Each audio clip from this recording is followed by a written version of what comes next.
people are still stranded in Dubai trying to get out. What's up, y'all? I'm trapped in Dubai.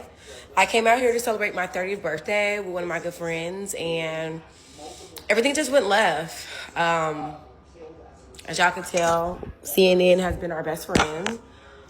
A lot of different countries are like taking care of their. She probably needs to turn that CNN off. That's the problem. CNN is international everywhere, okay? And you only get one side to the story, and they gonna want you to feel panicky and afraid. That's just true. Their citizens, but unfortunately, we're from the U.S. We started this war, so if you guys know anybody that's like in Dubai, please like try to refrain from like sending them like posts right now, or just kind of being a little bit, I would like to say, insensitive, Hmm. because we're really trying to keep our spirits up the best way we can. We've heard bombs from our rooms. My friend was downstairs at the beach the first day this all happened, and she actually seen a missile fly over her head. And we're from the U.S., so this is like very different for us. Yeah, a lot of us in the U.S. we never seen that before. Is a small group of us that actually went through some of that in a foreign country. If you were someone that came here, I mean, my parents immigrated here also. So I remember the stories of the war that they escaped before they were able to come to the States, become citizens, and contribute to building the American economy. So being insensitive to it, I agree with her on that. We should be praying and covering our people that's over there too, and giving them messages of hope because they've never experienced anything like this. And for some Americans, it can be traumatic. It can definitely be.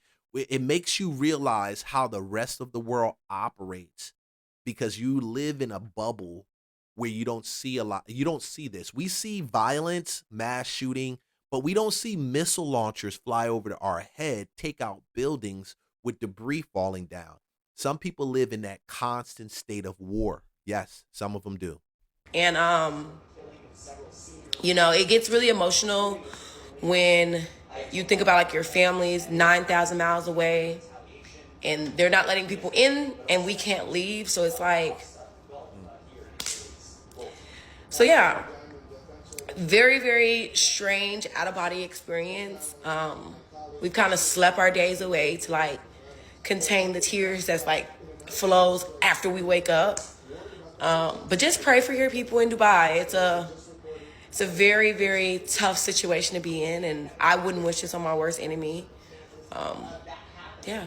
So happy birthday to me at least.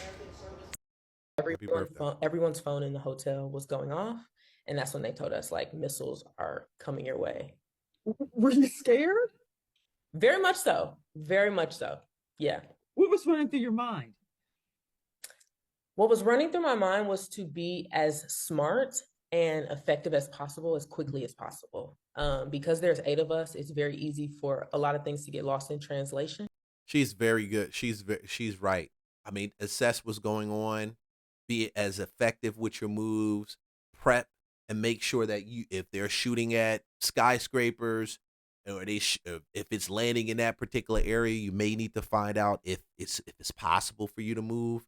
Um, Food, water, having that ready just in case you need to go. Your bags packed in case you got to run or you need to leave to go to the border. These are things that people in third world countries, people not necessarily in the U.S., but third world countries that go through uh, these terrorist attacks or random missile attacks that bombard their area, primarily in the Middle East.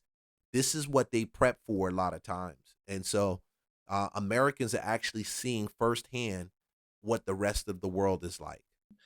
So I kind of just was like, where's the bunker? Let's get to the bunker now. No Mm. questions asked. Were you thinking I could die in this? Did that ever cross your mind? It did, but I will say that my faith is so strong that I just didn't feel like it was my time. So I don't feel like I could die in this, but it's a very, very scary situation. Did you see any damage? Have you been in contact with the U.S. consulate? Any evacuation flights that you're hoping to get on board? So I haven't been in contact. I've registered with the consulate and with the embassy in Abu Dhabi, of course. We're just looking. I've seen a few exits and maybe London to the US, but I haven't been able to get a direct flight from UAE to home. What has it been like being there in the middle of this for the last 3 days? It's been a journey. I would say like the first 48 hours was very, very tough. I feel like I haven't cried that much since I probably came out my mother's womb.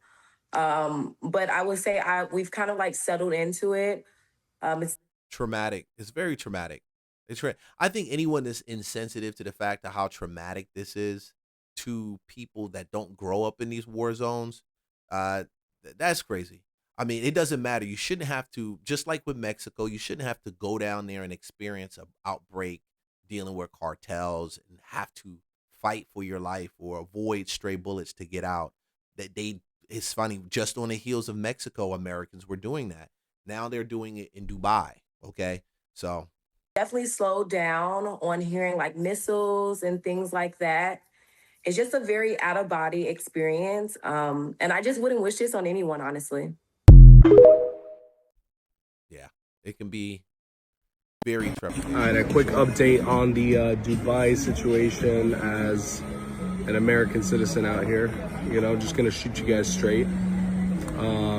There's a lot of rockets being sent over the entire region.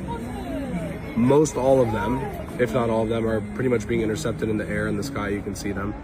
So they're not hitting their destination, but what's happening is these giant rockets are basically creating these massive debris, right? You're talking like 12 foot, 15 foot long rockets in the sky that are falling from as far as you can see all the way to the ground, right? So the impact from those are hitting certain hotels, they're hitting certain major places where people are walking. So everyone's pretty much staying in for the most part. Obviously, safest places is your house, residential, etc. Like, no one's trying to hit those areas. They're basically trying to hit American military bases, embassies, things like that, from what I understand. But again, the risk is not in getting a direct hit, it's in the debris that's happening. But for everyone out there, everything's good.